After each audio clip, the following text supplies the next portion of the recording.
Two guys curious about, one, freshman All-American Micah Parsons, his progression this year, and then also Charlie Catcher. What have you seen from him as the course of the season went on with the scout team? Yeah, I think the fact that Micah led our defense in tackles and started only one game tells the tale a little bit. He's got some growing to do still, some maturing. My hat's off to him for the year he did put in. Young man that had never played linebacker and worked hard to learn it. Played hard, didn't allow things to slow him down when he wasn't sure. So he had a very nice year. But he's got a big offseason in front of him. Very high expectations and places on himself.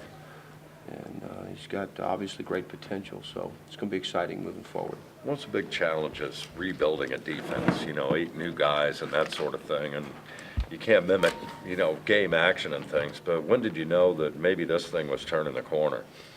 Well, we saw signs each week. We knew where some limitations were and where some growth needed to happen, but it was apparent in that first game with Appalachian. And I think I said as we moved through the first part of the season, I was never necessarily discouraged, only disappointed, because you hope guys make strides in a timely fashion that equals wins, equals good defense. And I think I would like to have seen that happen a little bit quicker, but the guys certainly got better each week, I felt, and down the stretch was pleased with the way they were playing, executing, playing in the framework, which didn't happen early in the year. So I think it was good progress for a group that had a bunch of new faces in it. What clicked for Etor as the season went along, and what do you see as his upside, given that he was only a sophomore this year and did pretty well? Yeah, he's still he's still young as far as student of the game, just understanding scheme, fits. He's a little bit right now still do what we ask him to do, and he's going to give it everything to do that. He doesn't ask questions. He's a very, very high motor guy in practice.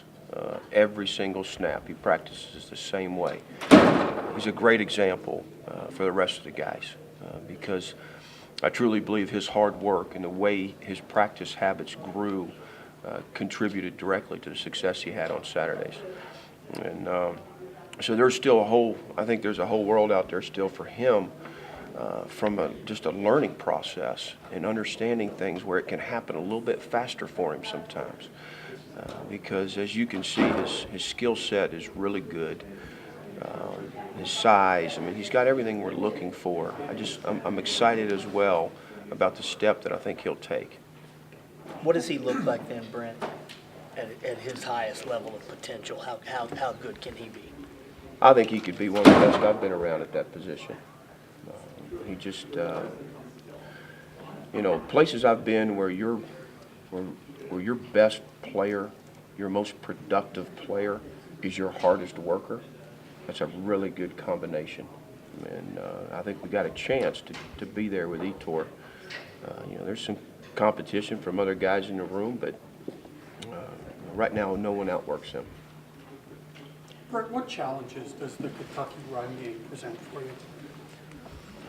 They're unique in the way they run the football.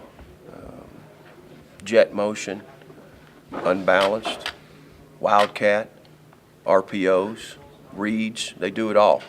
They are majoring in ways to run the football. Great respect for Eddie Grant and Darren Henshaw and the job they do offensively down there. Darren and I worked together at Memphis for 3 years, and I know what a good coach he is and how well prepared they'll be for us.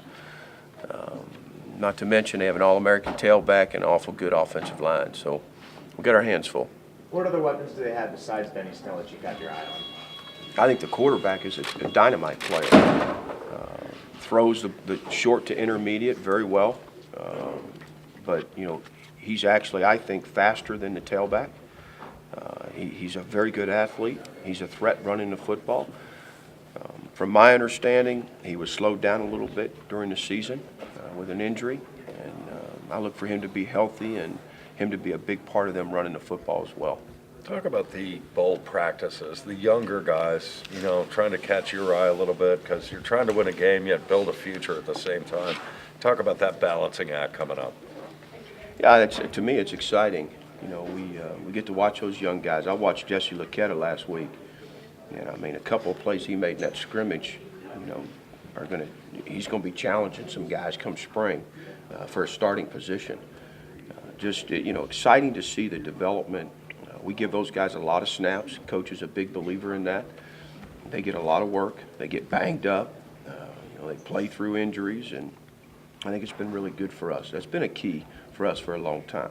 And you know, at the same time, we get into Kentucky and get your scout work and get our kids familiar with what they do, and they do a lot. So I think that's a challenge for us right now. And then the other piece is getting back to where you compete at a high level. And we did a lot of competitive periods, good on good, against Trace and those guys. And I think that's been really good for us. You don't want that rust to build in this time period. And I think our practice plan and the way we do things gives us a good balance of everything we're looking for. Brent, can you describe Sharif Miller's growth from the beginning of his career to now, and is he a finished product? You know, I'm so pleased with the year that Sharif had. When you go into the season, there's certain things you want to see happen that you believe in your heart needs to happen for a young man to reach his potential. And one of those things was the way Sharif approached practice and approached his role on this team. And as the year unfolded, he was coaching other players. He was holding them accountable. He was practicing harder and faster than he'd ever had. And he was understanding the game. He wanted it on his shoulders.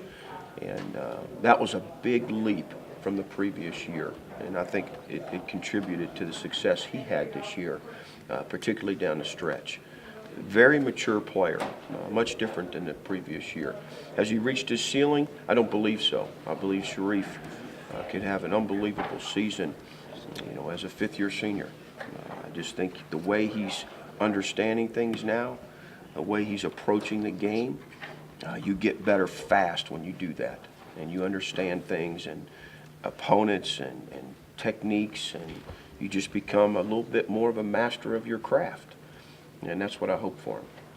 Brent, what can you learn, if anything, from the Kentucky-Mississippi State film, given the similarities there? Yeah, obviously we've scoured that one a couple times. I was on a plane somewhere, and you know, that was the first game that I pulled up. And you know, Bob does such a great job and did a great job this year. And you know, there's some parallels there structurally. We've kind of,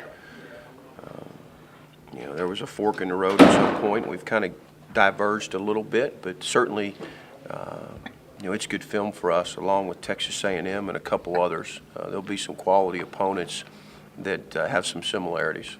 You mentioned Kentucky's offensive line, Bunchy Stallings in particular, the guard. They'd like to lead him with Benny Snell. What kind of challenges does he present, you know, Rob and Kevin and the D-tackles? I think he's, you know, he stacks right up with some of the best guys in our league that we've squared off with and gone toe-to-toe. And you know, when you look back over the season at our run game, our run defense, I mean, there's been holes at times. We've given up some explosive runs that we weren't happy with. But over the course of the season, I feel pretty good about the guys matching up. And there wasn't too many times where we were just getting blocked. But it's going to be a heck of a challenge. He's a very good player. I expect him to have a really good NFL career. But their whole offensive line across the board, I think, is coached well. And they do a really nice job. You know, they major in running the football, and when you do that, and you know, those guys are going to be good at it. They get a lot of snaps at it. You've had to Two prepare more for for Brent. you've had to prepare for Dwayne Haskins, Shea Patterson. Do you ever, when you're on the sidelines, you see Trace and the offense doing their thing? Do you ever think, thank God, I don't have to prepare for Trace? And do you ever feel bad for defensive coordinators who do have to prepare for him? Absolutely, but let me tell you this: we compete like crazy in practice, so we try and beat his tail all the time, and so it's not something where we don't worry about him because we want to win, whether it's Thursday, Tuesday, or Saturday. And you know, he's a great challenge. He's made us better as a defense having to go against him every day. Brent, last year at this time, you knew you were on the verge of losing a bunch of seniors. Right now, you're going to be returning quite a nucleus of returning familiar faces. How exciting is that for you? Exciting, and makes me want to crank it up even more on them. You know, we don't want to slip, and we need to have a great offseason. And each one of these guys are going to understand where the development needs to come and how hard they got to work to do it. But we got a good group coming back, but man, it's a long time between now and then, and we have a lot of work to do to get where we want to go.